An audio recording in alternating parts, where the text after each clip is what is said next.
Cajun music, which is unique to this area of South Louisiana. It's connected to the wetlands and the coast. It's a type of culture that today's musicians are trying to preserve. Like the culture of the people that were known as the Acadians, it became the Cajuns. And the land where they settled, that land is fading away. We're losing the land, but that doesn't mean that we have to lose the culture.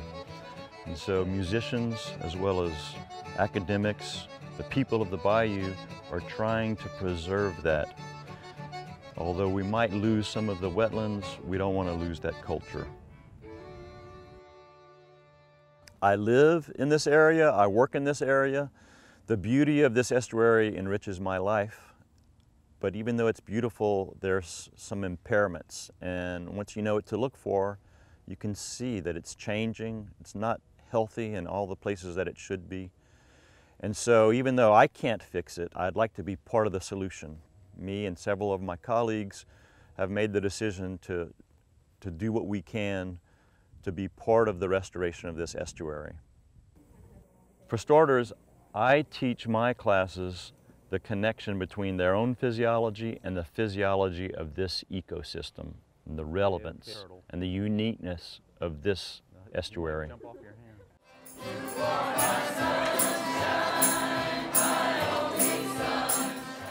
I'm also working with a group of musicians who are trying to preserve music as an integral part of the estuary and the culture of the estuary.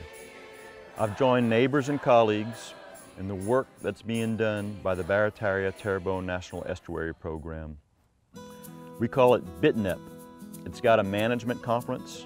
The management conference has people from all over the estuary. We call them stakeholders. They're the people that work and that want to be able to help to make decisions about policies in the estuary. Each conference member represents a different part of the community, a different section of the community that uses the estuary. They help us make decisions, but they also go back to their own sector and they communicate with their own folks about the ways that we need to change to preserve this estuary. The mission of the Barataria-Terrebonne National Estuary Program is to protect and restore the 4.2 million acre region between the Mississippi and the Atchafalaya rivers. The estuary stretches from the area around False River and New Roads all the way down to the mouth of the Mississippi and the mouth of the Atchafalaya rivers to the Gulf of Mexico. The estuary from one end to the other is important habitat for fish, crabs, shrimp, crawfish, mammals, and birds, and of course the people who live there. Like Albertine Kimball, she's a former member of the Management Conference and former Coastal Program Manager for Plaquemine Parish. She lives where the estuary meets the Gulf of Mexico, so she understands what it means to adapt to a sinking coast and rising water levels. I'm living outside the levee protection. So to live here, the parish has rules that you have to be a certain footage. They told me last time it was 8, but I went 14, and I got it twice on the same day, 7 years apart. Flooding, Katrina, August 29th, and Isaac, August 29th. So now I think I'm gonna beat it because the levee's only 17 and I'm 22. I hope I got it this time. I went a little bit higher than you needed to go, but look where I am. Mother Nature rules this. I have nothing to do with it. I'm just living in its land. It's important to be here because if I'm not here and nobody cares, we're not gonna have anything. And you need to keep fighting for this coast because this is such a unique place to live. This Plaquemine Parish is the most unique place to live in the whole United States, I think, because it has 3 basins in it. They have the Barataria Basin, we're in the Britton Sound Basin, and the Mississippi River Basin. I don't think there's any other parish that has 3 basins in it. So we are blessed by that, plus the river. And I like the river because it's my front yard, and the marsh is my backyard. I never had to cut the grass. I had wild fern growing all over. It was beautiful. But now I had to adapt to a change if I wanted to live here. I needed to, you know, figure out what my plan was going to be and how I was going to adapt. So when we have a high tide, I tie my pirogues up to the step. That bugs are part of the environment. It's all right. Oh, it's important to the rest of the nation because we provide so much oil and gas to the nation. Commerce on the river to the nation. Seafood to the nation. Those three things alone, it's so unique. The whole state, actually. We've got to keep on pushing or we won't be here.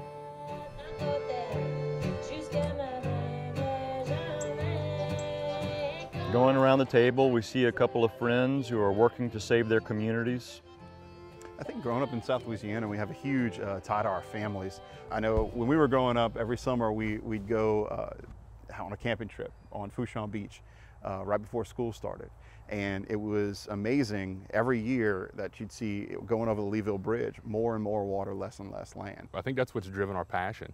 I mean, he spent summers on Fouchon Beach. I spent summers in the bays of Terrebonne fishing with my dad and my granddad. And you know, you go there now as a 30-something, and the spots that you had marked on a map or on a GPS as kind of an island you can tie up on are no longer there. It's a fishing hole now. I think you just kind of plant your roots and you adapt to the changes and the environmental conditions that you have to face wherever you live. What we've witnessed is that we can rebuild the coast. Does it take a lot of money? Does it take a lot of different strategies? Sure it does. Whether we looked at the Barataria-Terrebonne National Estuaries, we know that, you know, if we take sediment from one place, we can build land in another, and it doesn't necessarily have to harm the spot you took that sediment from. You know, over the years, we found some better ways to adapt some of these projects. With Archie and I working, he in Lafourche and I in Terrebonne at the same time, it was easy to see where there's no physical boundary between the two parishes or between hydrologic basins. So to have that cooperation from the state level also in conjunction with the local folks, it's been really nice and productive over the last couple decades, seeing that we're all fighting the same fight, and when we come together and we pool our resources, it's much more effective, and we can really save this place. I don't know that we're going to go far away in some of those lower lying areas that are outside of a contiguous levee system. Those people may be relocated, but to say that you're gonna have a mass exodus out of this place, I don't think that the hearts of the people here would let them leave the bayou. I think that, you know, the people who grew up here and live here are going to stay here because we love the place we live and we're going to fight for it.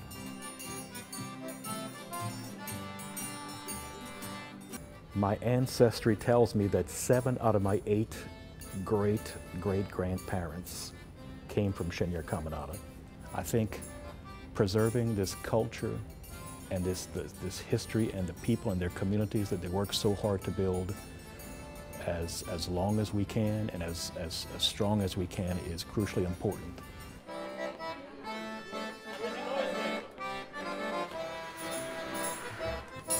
Also, with the management conference are representatives from the state of Louisiana, the United States Army Corps of Engineers, and oil and gas, all working with BITNEP to tackle the challenge of coastal land loss.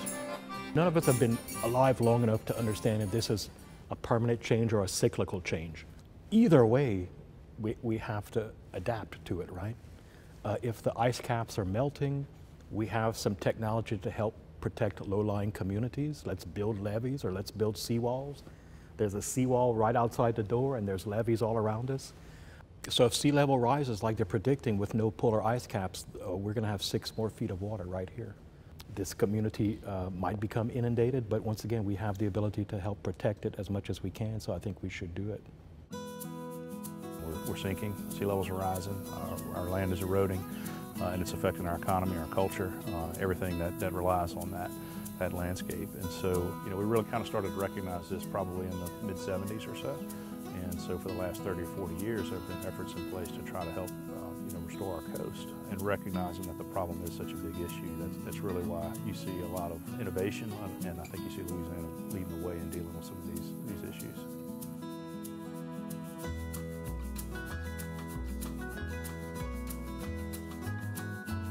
Our property is located near a very large white sand pit in the bottom of the Mississippi River. So access to good-looking dredge materials are right there. And it's simply a matter of finding the funding to use a proven method of replenishing the marsh. It was amazing to me because that work was going on when I first started coming down here for the company, and to see that pumped in white sand was covered with plant material within a month. It's just remarkable, and it's very encouraging when you see a project that can demonstrate that kind of relief and over a fairly short period of time. Adaptation is nothing new for Louisiana first. Louisiana's coast is extremely dynamic. It's been changing for thousands of years. You know, our land erodes, land builds. So we are very good at adapting to environmental conditions in Louisiana. We in Louisiana have a master plan for a sustainable coast. It's a way to make those tough decisions about what are the best investments we think for our coast and for the people of our coast, of course. And then secondly, it's a list of priorities for the state to work on, and hopefully for other partners to work on as well. It includes things like ridge restoration projects, marsh restoration projects. There are some structural projects like levees and flood walls and those kind of things in the master plan. And then there's some what we call non-structural projects, which are sort of less traditional ways of helping to reduce risk to our citizens, elevating homes, flood-proofing businesses. I think we are adapting, and we're on our way to a pace where we can actually get some things done. This is a combination of a whole bunch of different efforts that are allowing us to do coastal protection and restoration type projects. Our district, North Lafourche Levee District, South Lafourche Levee District, and Terrebonne Levee District are the only 3 levee districts in the state where people have voted sales taxes upon themselves for construction of flood protection, so levees and drainage type things. That's a strong indication of folks recognizing that they do have to spend some money proactively to get there. The idea that we can always choose to do the best thing for the region is one of the things that really makes a difference for me. Similar hypoxic zones can happen downstream. We're building a skill set and a knowledge base that can be used to help other places and become an exportable skill set, which is not only good for Louisiana, but it's good for other places dealing with these issues as well. As the Science Standards Work Group members and committee convened together to develop the new Louisiana Student Standards for Science, they thought deeply about some of the land loss and coastal issues that we experience as a state. At the beginning of a unit of study or a lesson, a teacher may introduce a phenomenon. For example, why is marsh restoration in Pikeman's Parish important? As students engage in learning with the new Louisiana Student Standards for Science, they walk away with an urgency to really consider on a day-to-day basis how their actions are impacting the world in which they live. Students are really passionate about science education, and students are even more passionate about coming up with solutions to a lot of the coastal issues that we are experiencing. The Wetlands Discovery Center does a really good job of putting programs together to educate students on coastal land loss. You guys catching anything? One of the programs of the Wetlands Discovery Center is our Coastal Classroom series. What we do is we take the Louisiana Science Standard and then we adapt that standard to focus on wetlands-based education. For example, if the students have to learn about soils, they'll learn about standard soils, but for the regular curriculum. But what we do is we make it about alluvial soil. We make sure that there's a wetlands focus to it so that the kids are actually learning about the soil they live on rather than the soil outside of Louisiana. Let them go. Good job. A good example of cooperation is the Spanish Pass project, putting dredged sediment to good use for ridge restoration. This project you see here is called the Spanish Pass Ridge Project. All of this material that you see here came from the disposal area that the Corps of Engineers has been using when they dredge the head of passes area. It took about 6 months or so of actual pumping the material and moving it by barge and then unloading it. I was contacted by Susan Bergeron looking for a project that BitNet might be able to assist with, and they were actually looking at some place to vegetate. They are working with their partners, Shell Oil, as a funding agent and they're actually going to go out and plant trees and other vegetation on that ridge to give it a head start and to see if we can't speed up Mother Nature and get the right vegetation growing down there. This right here is the first mile of an 8-mile project, which the Corps plans on doing in the next couple of years. I think we're looking 4, 5, 6 years out, that hopefully we'll have all 8 miles of this area done. One ridge by itself doesn't do a lot, but if we could do more of these ridges, every one of those actually helps in a storm surge and water being pushed in. So not only are they acting as a unique area for ecosystems and migratory birds and habitat, but also it's actually helping protect us here on the coast. We're investing in coastal restoration because it's the right thing to do.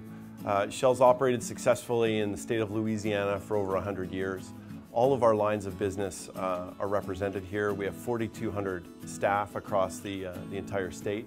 One of the things I'm most proud of is the amount of staff we have that are out in the world getting their hands dirty, doing really material projects like planting wetlands and working in marshes and cleaning up debris from the shoreline. Projects that are making a real material impact on the state coastal master plan, which identifies all the priorities for the state.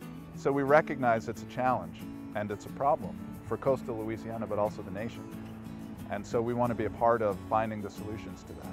We all recognize it now. We need to move forward with finding what are the right actions to take, that we can work together to create the sustainable coast that we all need. And so I think we have the potential here in Louisiana to be the front runners, to find the right opportunities and to be able to find the right solutions.